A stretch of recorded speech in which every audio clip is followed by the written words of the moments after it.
Hi there, welcome to this short tutorial having a look at the three conferences. This is a revision vodcast for the Unit 1 exam, and in particular we're going to have a look at the three conferences of Tehran, Yalta and Potsdam, and have a look at how we can best revise those topics and what it might mean for the exams coming up.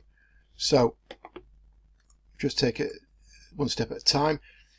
Why are they important? Well, they lead up to the Cold War. They're the introductory element to this unit. And really they're going to help explain why the USA and the USSR end up in a Cold War against each other. There are three to remember: Tehran in 1943, Yalta in 1945, and Potsdam later on in 1945. And the way I use this to remember is to think of the mnemonic the Yanks plotted, TYP, Tehran, Yalta and Potsdam. So let's start off.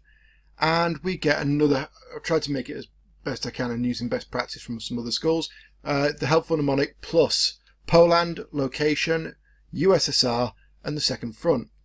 So to begin with, we end up in this situation in which there's a discussion about Poland, and you know, it's been a big issue because obviously we get Churchill over here. He's been very much, you know, Britain engaged in the Second World War due to Poland. So this issue about Poland is very much a big issue, and they decide that Poland will get land from Germany but lose some to Russia.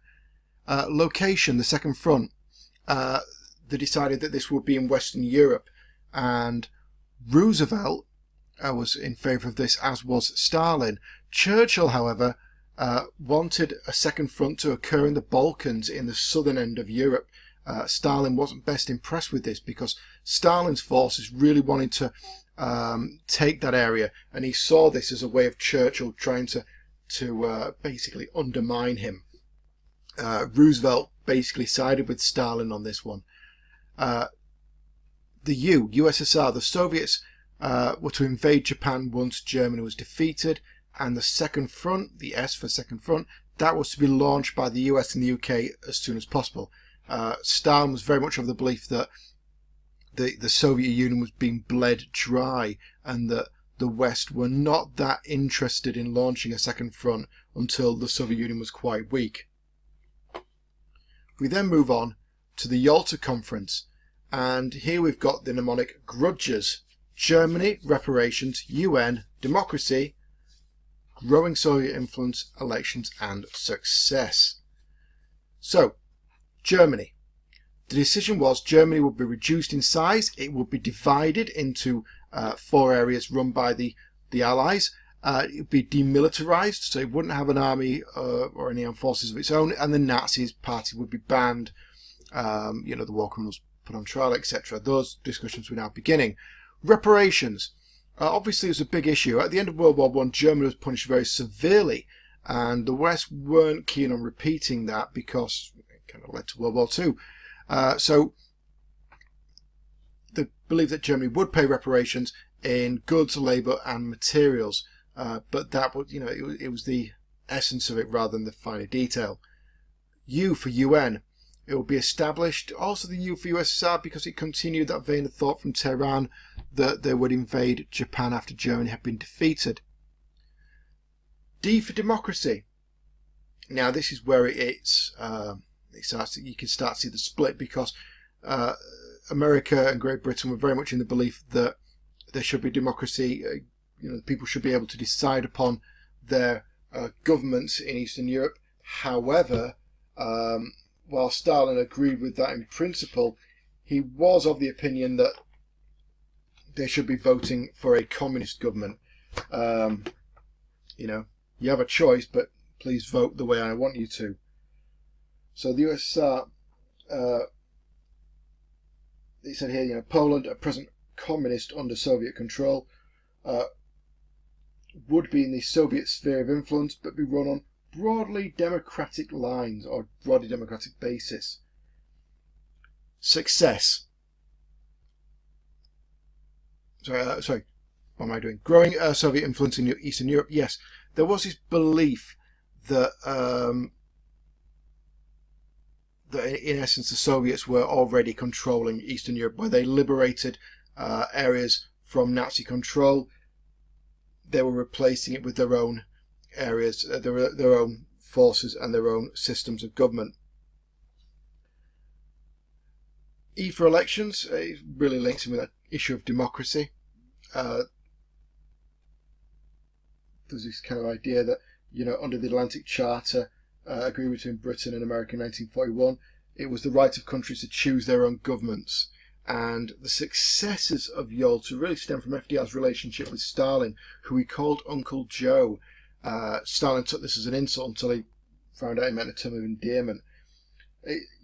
The conference was a success largely because of Stalin and Roosevelt and the relationship they established in Tehran. Roosevelt also worked well with Churchill. However, splits were growing because Britain and America were reluctant to agree to Poland becoming communist, in which the Soviet Union principally said it must. Stalin, on the other hand, he really needed Poland to be a buffer between the Soviet Union and the West, and so it shows that already Stalin's having a look at the next stage in the story. So, as we've got here, tensions mainly over the issue of Poland and in particular the buffer states, and here we've got them. We've got Churchill, Roosevelt, who at this point was very, very ill, and Stalin. We get to Potsdam, and obviously you can see here not the same three players. Roosevelt's been replaced by Truman because Roosevelt died. Churchill lost the 1945 election and was replaced by Labour Prime Minister Clement Attlee. So here, Potsdam, the best mnemonic is danger. Division of Germany into 4 zones, Germany and Berlin. The atomic bomb, Truman basically went, look, I've got this brand new weapon, you better not mess around with me, because Truman was very much an anti-communist and very, very different than Roosevelt. Stalin already knew about the bomb. He was well aware of its existence. Truman thought it would give him a bit of leverage, but it didn't. So Stalin refused to be pushed around by it.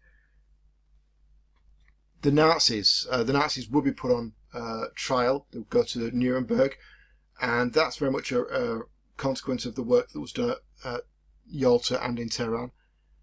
The Grand Alliance, as you can see, the leaders had changed, and that changed the relationship between the Grand Alliance. In effect, it had now kind of ended. The next thing was elections. Truman's arrogance and Stalin's determination soured what was the Grand Alliance. It was further strained by Soviet actions in Poland. Stalin had agreed to set up a government in Poland that included communists and Democrats. However, by the time of the Potsdam Conference, that word had been broken. It was clear now that, in essence, Eastern Europe would be under Soviet control. The issue of reparations was the one that was a continuation from Yalta. The Soviet Union wanted to impose heavy reparations on Germany, whereas America wanted them to be rebuilt. The conference agreed to a compromise in which the Allies would take reparations from the zone that they occupied. Now, this was far less than Stalin had envisaged, mainly because his area was a lot weaker than the western half that Britain, France and America had got. So the Western Allies, to deal with this, said that they would hand over industrial equipment over to Stalin from the German zones they controlled, in return for raw materials. Now, in essence, Potsdam is the end of the unity. It's the breakup.